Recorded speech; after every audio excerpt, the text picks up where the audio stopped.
జరుగుతున్నాయి. Fire station సంబంధించిన fire అటు కొన్ని అన్ని కూడా ఫైర్ ఇంజన్లు కానీ అన్ని కూడా టకాటక జిఎంసీ అధికారులు కూడా చాలా కొంత సెకండ్లలో నిమిషాలలోనే సంఘటన స్థలానికి చేరుకోవడము ఇవన్నీ కూడా జరుగుతున్నాయి అక్కడంతా. ఇప్పుడు ఇవన్నీ ఎందుకంటే ఈ రాష్ట్ర ప్రజలకు తెలుగు ప్రజలకు కాంగ్రెస్ గవర్నమెంట్ కాంగ్రెస్ పార్టీ బాధ్యతగా పనిచేస్తుంది, చేసేది చెప్పుకోవాల్సిన అవసరం ఉంది. మా కాంగ్రెస్ గవర్నమెంట్ సీఎం రేవంత్ రెడ్డి గారు ప్రయత్నాలు ఈ రకంగా ఉదయము ఎప్పుడైతే టీవీలలో ఆ బ్రేకింగ్ చూసారో ఎవరికైనా షాకింగ్. అది మనం సామాన్య మానవులకైనా ఏ నాయకుడికైనా అది షాకింగ్. 17 మంది అందులో ఇరుకపోయారు, ఏంది పరిస్థితి అనేది ఎవరికైనా వాళ్ళందరూ బయటపడాలి, బాగుండాలని ఎవరైనా కోరుకుంటాం అదంతా. అందుకే ముఖ్యమంత్రి గారు సంఘటన స్థలానికి పోవడం కంటే ముందు అధికారులు పోవాలి, సంబంధిత అధికారులు పోవాలని వారు ఆ పని మీద ఉన్నారు. ఇప్పుడు ముఖ్యమంత్రి రేవంత్ రెడ్డి గారు సంఘటన స్థలానికి వచ్చిరనుకోండి, ఆ టైంకి అధికారులంతా డిస్టర్బ్ అవుతారు. అక్కడ పని జరగాల, ముఖ్యమంత్రి గారి యొక్క ఫోటో అంటే ఆయన సేఫ్టీ కోసం ఆయన చూసుకుంటూ కూర్చోవాలి అధికారులు. అందుకే ముఖ్యమంత్రి రేవంత్ రెడ్డి గారు సంఘటన స్థలానికి పోవడం కంటే బెటర్ వాళ్ళు ఉన్న వాళ్ళందరినీ ఎట్లా అక్కడ మనం ఏం చేయగలుగుతాము, దాంట్లో అధికారులు ఏం పని చేయాలనే దాని మీదనే వారు అలాంటి చర్యలు తీసుకున్నారు. ఇది రాష్ట్ర ప్రజలకు చెప్పాల్సిన బాధ్యత మాకు జిమ్మెదారు ఉంది, కాంగ్రెస్ పార్టీకి జిమ్మెదారు ఉంది. కాబట్టి ఇది నిజము, కాబట్టి ఇది వాస్తవాలు. కాబట్టి ఇందులో ఏ ముఖ్యమంత్రికైనా ఏముంటుంది, వాళ్ళ బయట పడితే బాగుంటుంది, వాళ్ళు బతికితే బాగుంటుంది అని ఒక ఆశ ఉంటుంది ఎవరికైనా. కాబట్టి ఆ ప్రయత్నాలు జరిగినాయి. ముఖ్యమంత్రి రేవంత్ రెడ్డి గారు ఉదయం డైరెక్షన్లో అనే విషయాన్ని నేను మీడియా ద్వారా ఈ సందర్భంగా తెలియజేస్తున్నాను. దురదృష్టము ఆ టైంలో వారు పడుకునే టైం అది. మరి అట్లా జరుగుతుందని వాళ్ళు అనుకోరు,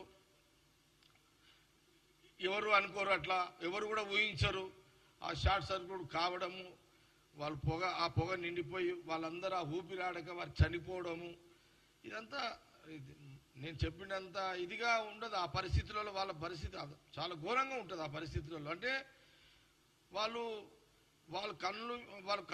మేల్కొని వాళ్ళు తప్పించుకునే ఒక పరిస్థితులు కూడా లేకుండానే వాళ్ళు ఆ ఊపిరాడక ఆ పొగ నిండిపోయి శ్వాస ఆడక వాళ్ళు చనిపోవడం జరిగింది. ఇదంతా కూడా ఎన్ని ప్రయత్నాలు చేసినా కొన్ని సెకండ్లలో నిమిషాలలో ప్రాణాలు వెళ్ళిపోయినాయి వాళ్ళందరికీ. కాబట్టి అప్పటికి అధికారులందరూ అన్నీ పలగొట్టుకొని అంతా చేసుకొని లోపలికి పోయేసరికి జరగాల్సిన నష్టం అంతా జరిగిపోయింది. అందరం కూడా బాధపడుతున్నాము. ఇది ఎవరు కూడా బాధపడి ఏదో మనము ఓదార్పు చేస్తే పోయే సమస్య కాదు. నేను ఇదంతా ముఖ్యమంత్రి రేవంత్ రెడ్డి గారు వారి ఇచ్చిన direction, Ponnam Prabhakar incharge ministers అంతా వాళ్ళు కూడా అందరు రావడం, డిప్యూటీ సీఎం దామోదర్ గారు, అనిల్ యాదవ్ ఫీల్డ్లోనే ఉన్నాడు, మేయర్ ఫీల్డ్లోనే ఉన్నారు. ఎవరి పనులు చేస్తున్నారు.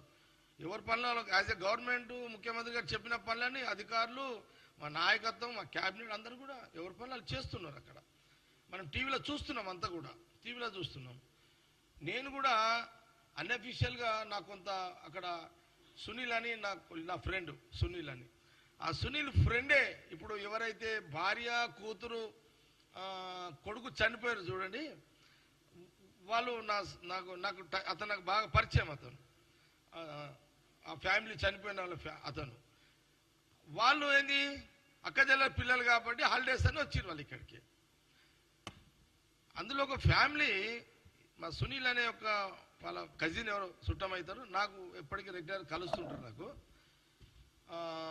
ఆ టైంలో జరిగిన సంఘటనలో ఒక కుటుంబం సంబంధించిన ఎవరైతే మా సునీల్ ఒక బంధువు అంటున్నానో, నాకు సునీల్ అప్పటికి విషయం చెప్పిండు, అన్న ఇది చాలా జరిగిపోయింది, ఇక ఎవరు ఏం చేయలేరు దీంట్లో, ఇక అది వాళ్ళు ఎవరు అనుకోలేదు, ఇట్లా షార్ట్ సర్క్యూట్ అవుతుంది, ఇట్లా ఏసీలో వాళ్ళ సిలిండర్ పేలుతుంది, లేకపోతే ఇంకేదో అవుతుంది అని ఊహించేది, ఇదంతా ఇట్లా జరిగిపోయింది. నేను అడిగిన, మరి నీ ఫ్రెండ్ కుటుంబంలో మరి ఏంది అంటే, నా ఫ్రెండ్ వల్ల మా కొలికి వాళ్ళ చుట్టం వల్ల భార్య చనిపోయింది, కూతురు చనిపోయింది, కొడుకు చనిపోయిండు, ఇంకో కూతురు ఉంది.